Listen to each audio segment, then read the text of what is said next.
Hai guys, balik lagi di channel aku. So, video kali ini merupakan part 2 dari video aku yang ini.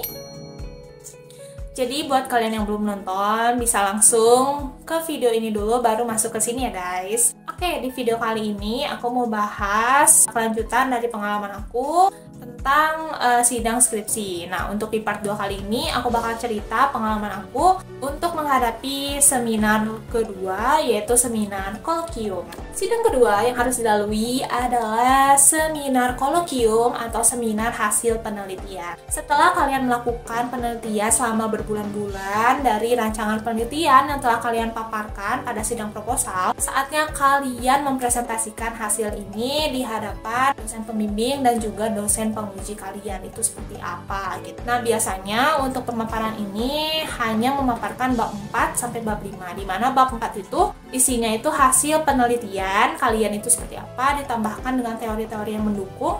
Kemudian bab 5 itu isinya seputar kesimpulan dasaran. Tapi kalau dari pengalaman aku, waktu itu aku seminar kolokiumnya itu presentasi dari awal lagi, dari bab 1 sampai dengan bab 5 gitu guys. Tapi buat bab 1 sampai bab 3 nya itu kayak lebih dipercepat itu, nggak kayak detail waktu sidang proposal. Nah, nanti lebih kayak di detailnya itu di bab 4 sama 5. Intinya mirip kayak sidang skripsinya anak sosum gitu kan. Kalau sidang skripsinya anak sosum dari bab 1 sampai bab 5.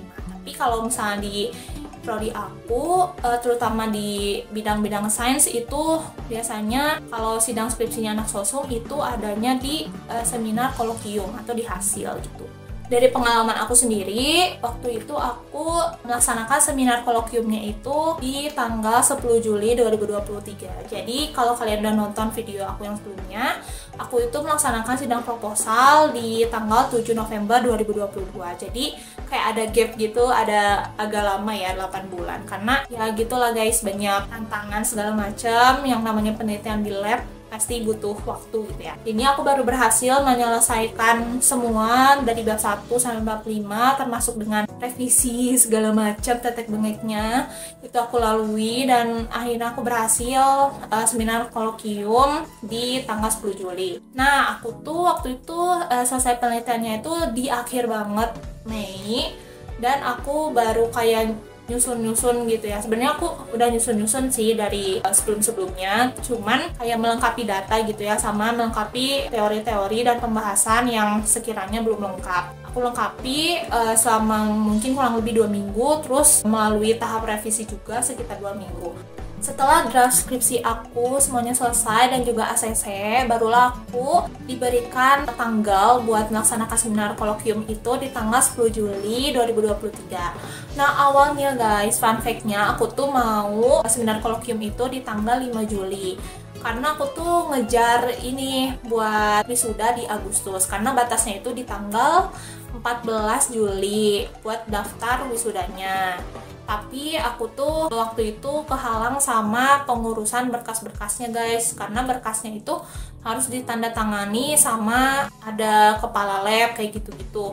Dan aku tuh kehalang sama adanya libur Idul Adha. Aku tuh nggak enak gitu kalau misalnya namanya ngechat atau minta tanda tangan dosen, terutama kepala lab itu lagi libur, takutnya nggak sopan apa gimana. Jadinya aku ya udah nanti aja, baru bisanya tuh di tanggal 3 Juli aku baru mintain tanda tangannya.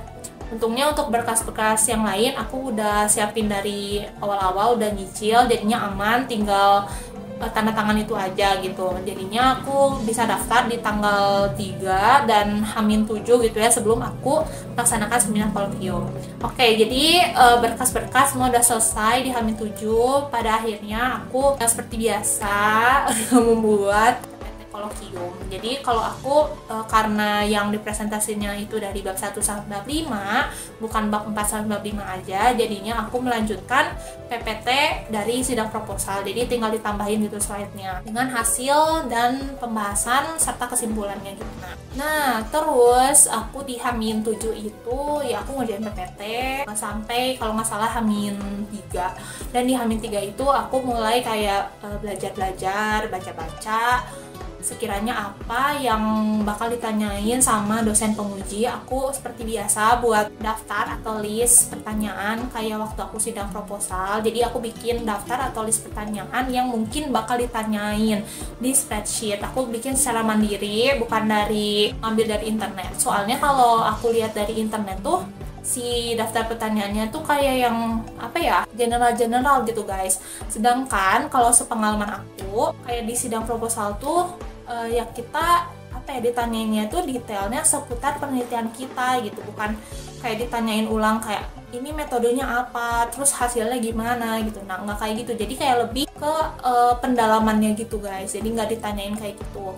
Makanya sebisa mungkin kalian harus siapin juga pertanyaan-pertanyaan yang mungkin bakal ditanyain dari hasil penelitian kalian. Misalnya, kenapa sih hasilnya kayak gini? Terus hasil kayak gini tuh gara-gara apa? Nanti sambungin sama teori-teori yang mendukung kalian kayak gitu. Kalau misalnya si teorinya apa yang menolak hasil penelitian kalian, ya nggak apa-apa. Nanti kan dijelasin juga mungkin karena ada faktor ini atau apa segala macem gitu. Jadi intinya nggak usah memanipulasi data hasil penelitian kalian gitu, jadi seadanya aja guys gitu.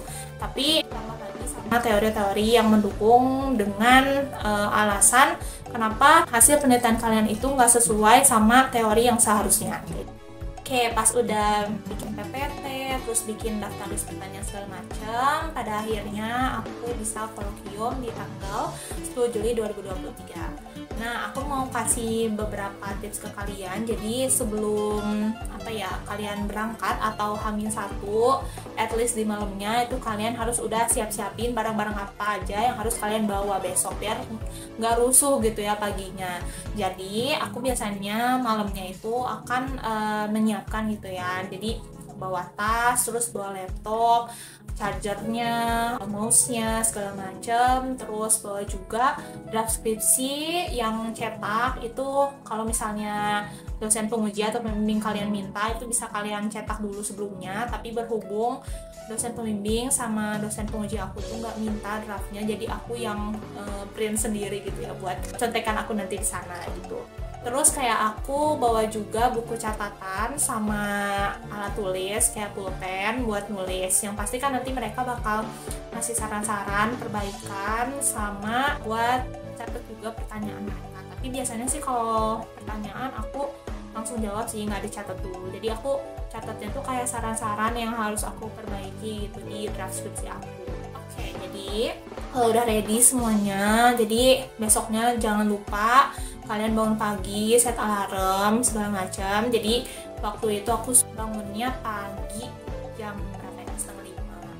Terus aku udah ya siap-siap segala macam. Pokoknya aku tuh waktu itu sidang jam 8 jadwalnya. Terus aku OTW dari rumah jam 6. Jadi aku tuh nyampe jam 6:30 gitu ke situ dan masih sepi banget, nggak ada siapa-siapa gitu. Ya udah sih nggak apa-apa ya daripada macet. Soalnya kan daerah aku tuh kayak macet banget, jadi takutnya kalau kesiangan sedikit malah jadi macet. Oke, jadi aku datang ke situ 6:30, belum ada siapa-siapa. Terus kayak udah aku nunggu di lobi kan, kayak udah deh, aku udah nggak mau ngapa-ngapain lagi, udah nggak mau belajar, udah nggak mau baca skripsi, udah pokoknya aku mau nyantai, mau refreshing aja di situ nunggu sidang. Oke, terus pas udah jam 7:30 gitu, baru deh kayak ruang sidangnya itu kayak dibuka. Terus aku masuk ke situ, terus siap-siap kayak buka laptop, siapin file PPT-nya udah dibuka segala macam. Terus oh iya, aku tuh kan pelaksanaannya itu secara hybrid ya guys. Sebenarnya udah full offline, cuman karena pembimbing aku itu ada di Bogor, pembimbing 2 dari BRIN, jadinya aku harus hybrid. Jadi beliau itu melalui Zoom gitu, mengikuti seminar kolokium aku. Oke, jadi aku tadi ya persiapan laptop, buka-buka file PPT segala macam. Aku kayak nyiapin draft juga di samping laptop aku segala macam. Terus kayak buku tulis kayak gitu-gitu. Udah deh, aku pokoknya kayak kemarin tuh kayak selfie dulu buat mengabadikan aku tuh kayak ada di persidangan gitu ya. Pas banget sih mejanya tuh kayak warna hijau gitu, jadinya kayak meja hijau apa sih ya, pokoknya gitu deh. Nah udah deh, aku pokoknya nunggu aja sampai jam 8. kebetulan aku udah siap-siap, udah selesai prepare pokoknya. Dan jam 8 itu ternyata penguji aku salah lihat gitu. Dikiranya tuh jam 9. Ternyata beliau tuh salah lihat, makanya jam 8 tuh belum datang, baru ada pembimbing aku. Dan ya udahlah, nggak apa-apa gitu. Dan kebetulan waktu itu pembimbing 2 aku juga lagi ada di luar negeri, jadinya beliau itu antara bisa datang sama enggak gitu. Tapi ya alhamdulillahnya pada akhirnya beliau bisa datang gitu. Ya alhamdulillah. Terus ya udah deh, pokoknya aku presentasi segala macam dari awal sampai akhir. Terus sebelum aku beres nih kayak presentasinya, aku tuh sempat dipotong sama dosen penguji aku, katanya ini slide-nya berapa lagi ya. Terus aku bilang kan kayak ini slide-nya 5 lagi gitu. Oh ya udah lanjut, tapi agak dipercepat. Nah aku tahu guys, soalnya kan biasanya tuh ya 10-20 menit yang aku bilang di sidang proposal sama kolokium itu ya nggak beda jauh lah sih gitu. Tapi aku tuh waktu kemarin sampai lebih dari 20 menit, makanya dijeda gitu sama dosen penguji aku, ditanya berapa lama lagi. Dan memang fun fact-nya, jadi penelitian aku itu skopnya banyak banget. Jadi ini tuh penelitiannya tuh buat S2 sebenarnya, jadi banyak banget gitu, udah melebihi S1. Jadinya ya gitu deh, yang awalnya aku juga dikasih saran gitu ya sama dosen penguji aku tuh, draft skripsi aku tuh 216 halaman, jadi harus direduksi. Dan setelah aku reduksi itu jadi 180 halaman gitu, reduksinya cukup banyak, jadi ya nggak apa-apa sih.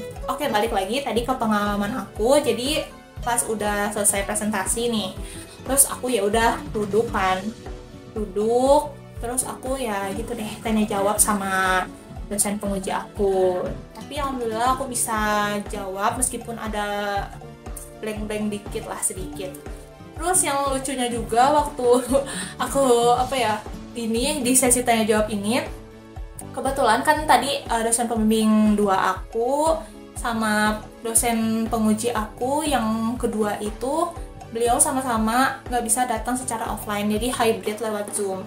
Dan waktu itu jadi gimana ya, ada 2 laptop. Jadi laptop aku tuh yang share screen si PPT-nya. Terus kalau misalnya buat output videonya terus sama mic-nya itu dari laptop yang satunya gitu, dari laptop Prodi. Nah waktu itu di laptop aku tuh kayak nggak kedengeran gitu si dosen pengujinya tuh ngomong apa, terus ada mantul-mantul juga suaranya, jadi kayak ini apa. Jadi aku tuh posisinya di sini, terus laptopnya yang prodi aku tuh ada di seberang aku, jadi aku tuh kayak bolak-balik. Jadi aku lihat PPT dulu gini, terus pas dosen penguji aku nanya, aku kesana pindah terus dosen penguji aku bilang kan, ya udah laptopnya aja dipindahin aja ke dekat kamu. Oh iya ya, kenapa nggak kepikiran, bodoh banget. Oke, pokoknya itu kejadian yang ngakak banget sih. Terus ya buat sesi tanya jawabnya sih alhamdulillah aku bisa jawab semuanya, tapi ada sih beberapa pertanyaan yang nggak bisa aku jawab karena aku lupa juga. Terus nggak lupa sih sama ada yang nggak baca juga, jadinya ya udahlah aku bilang aja nggak tahu. Itu bener-bener ya pengalaman banget lah, nggak bisa jawab, beda banget sama sidang proposal. Ya udah sih nggak apa-apa, yang penting di presentasi sama buat pertanyaan-pertanyaan lain kita bisa jawab mah ya enjoy aja ya guys. Oke, terus udah selesai nih dari dosen penguji, terus dosen pembimbing juga kayak ngasih kayak statement-statementnya. Alhamdulillah kayak responnya tuh baik-baik. Terus setelah itu ada juga dari audiens dari angkatan aku yang kebetulan nonton juga, ada yang ikut nanya seputar penelitiannya gimana. Udah deh kayak gitu aja sih guys, udah selesai. Terus diumumin lah jadi penelitian aku ini diterima dan bakal lanjut ke sidang berikutnya, yaitu sidang komprehensif. Udah sih guys, segitu aja, udah ditutup deh sidangnya dan selebrasi foto-foto. Oke, segitu dulu aja video dari aku. Semoga kalian suka dan video ini bisa jadi referensi plus gambaran buat kalian yang mau seminar kolokium. Buat di next video aku bakal bahas sidang terakhir aku, yaitu sidang komprehensif. Jadi jangan lewatkan ya guys buat di next video. Oke, segitu dulu dari aku.